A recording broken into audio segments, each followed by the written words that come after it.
10 ans après sa sortie au Japon, la version Zodiac de Final Fantasy XII arrive enfin en Europe dans une version remasterisée baptisée The Zodiac Age.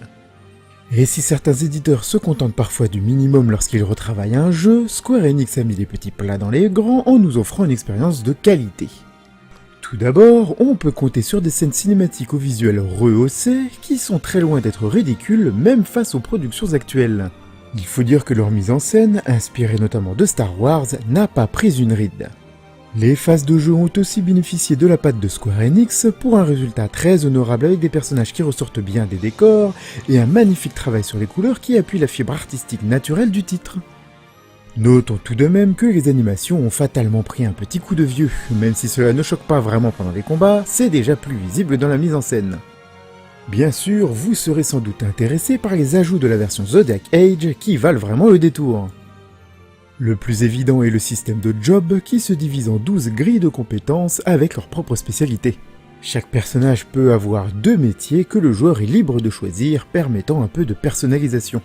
Beaucoup plus clair que dans le jeu original, ce système se veut propre et efficace. On peut aussi désormais accélérer la vitesse de jeu jusqu'à x4, idéal pour les longues phases de déplacement ou de farming qui pouvaient s'avérer rébarbatives. A noter que cette version nous laisse aussi contrôler les personnages invités et les invocations. Quelques ajouts plus mineurs, comme la modification du système de coffre aléatoire, ont aussi un impact sur le gameplay, surtout pour les complétistes.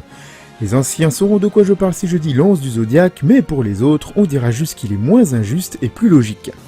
Mais Final Fantasy XII The Zodiac Age s'offre aussi quelques modes de jeu supplémentaires, comme un New Game Plus, un New Game Moins dans lequel les personnages ne prennent pas d'expérience, et surtout un mode épreuve dans lequel il faut affronter sans défi par palier de 10.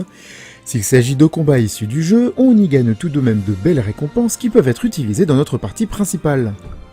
Au final, nous sommes en face d'un remaster digne et complet qui fait de Final Fantasy XII The Zodiac Age une excellente addition à la ludothèque de la PS4. Petite cerise sur le gâteau, on peut choisir entre les voix japonaises et anglaises, mais aussi entre les musiques originales et réorchestrées. Quand on sait que Final Fantasy XII dispose d'une des toutes meilleures bandes originales de la série, on ne peut qu'être extatique.